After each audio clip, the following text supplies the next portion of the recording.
بسم اللہ الرحمن الرحیم الحمدللہ والصلاة والسلام علی رسول اللہ اما بعد۔ سامعین کرام، بلا شبہ اسلام نے ہمیں اطمینان سے بھرپور اور صحت مند زندگی گزارنے کے لیے کچھ ضروری اصول و ضوابط دیے ہیں، جن کی پاسداری کرنے سے جہاں انسان پرسکون، سعادت مند اور بیماریوں سے پاک و صاف زندگی گزار سکتا ہے، وہیں ان کی پابندی نہ کرنے سے انجام کار انسانی زندگی بے کیف و بدمزہ ہو جاتی ہے۔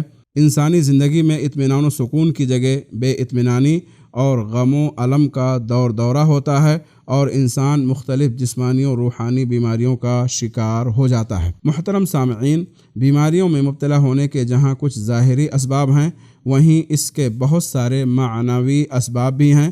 ضروری ہے کہ ہم مرض کا سبب بننے والی چیزوں سے دوری اختیار کریں۔ آج کی اس ویڈیو میں اللہ کے فضل و توفیق سے بیماریوں کا سبب بننے والے چند امور کو بیان کرنے کی ادنا کوشش کی گئی ہے۔ اللہ تعالیٰ سے دعا ہے کہ اللہ قبول کرے۔ بیماری کے اسباب میں سے ایک سبب اللہ کے ذکر سے غفلت برتنا اور حفظ ما تقدم کے طور پر قرآن و سنت سے ثابت اذکار و ادعیہ کا اہتمام نہ کرنا ہے، جیسے صبح و شام کے اذکار و وظائف اور سونے کے وقت کی دعائیں وغیرہ۔ بیماری کے اسباب میں سے ایک سبب لوگوں کے اندر نظر بد، جادو اور حسد و جلن کا انتشار و پھیلاؤ اور ان کا عام ہونا بھی ہے۔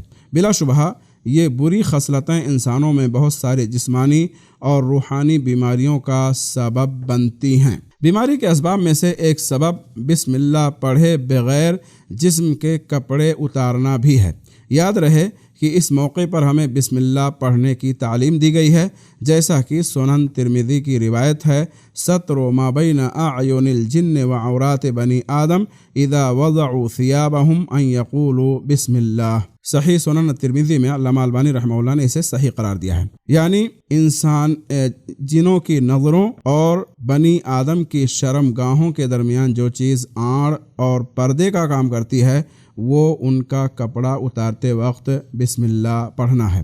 معلوم ہوا کہ بسم اللہ پڑھ لینے سے اس موقع پر انسان جن و شیاطین جو اسے تکلیف پہنچانے کی طاق میں رہتے ہیں کے شر سے محفوظ ہو جاتا ہے۔ بیماری کے اسباب میں سے ایک سبب لا علمی میں انسان کا جنوں کو اذیت و تکلیف پہنچانا بھی ہے، جیسے بسم اللہ پڑھے بغیر انجانے میں جن کے اوپر گرم پانی ڈال دینا یا سوراخ میں پیشاب کرنا وغیرہ۔ بیماری کے اسباب میں سے ایک سبب گھروں میں جنوں شیاطین کے قبضہ جمانے اور فرشتوں کو داخل ہونے سے روکنے والی چیزوں کا پایا جانا، جیسے کتا، جانداروں کی تصاویر، آلات موسیقی، فواحش کا ارتکاب، نمازیں ضائع کرنا اور نفسانی خواہشات کے پیچھے بھاگنا وغیرہ۔ بیماری کے اسباب میں سے ایک سبب گھر میں سنن و نوافل کا اہتمام نہ کرنا بھی ہے۔ یاد رہے کہ سنن و نوافل گھر میں پڑھنا بہتر ہے، جیسا کہ صحیح بخاری اور مسلم میں ابن عمر رضی اللہ تعالی عنہما سے مروی ہے کہ رسول اللہ صلی اللہ علیہ وسلم نے فرمایا، اجعلوا فی بیوتکم من صلاتکم ولا تتخذوها قبورا، یعنی اپنی نمازوں میں سے کچھ نمازیں یعنی سنن اور نوافل کو اپنے گھروں میں پڑھا کرو اور انہیں قبرستان نہ بنا ڈالو۔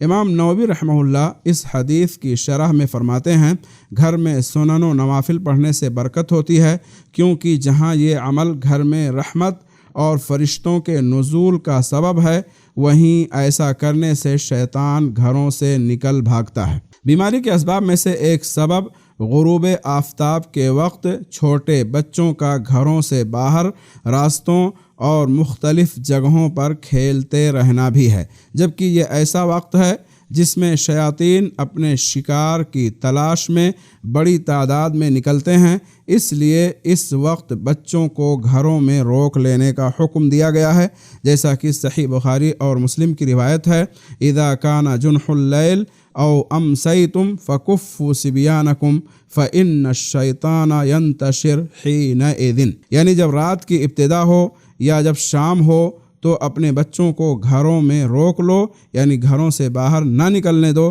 کیونکہ اس وقت شیطان پھیل جاتے ہیں۔ ان کے علاوہ بھی کچھ دیگر اسباب ہیں جو بیماریوں کی وجہ بنتے ہیں، انشاءاللہ اگلی ویڈیو میں انہیں بیان کرنے کی کوشش کی جائے گی۔ اللہ تعالیٰ بیماریوں کا سبب بننے والی چیزوں سے ہمیں بچنے اور اسلامی شریعت کے مطابق ہمیں زندگی گزارنے کی توفیق عطا فرمائے۔ آمین۔ صلی اللہ وسلم علی نبینا محمد۔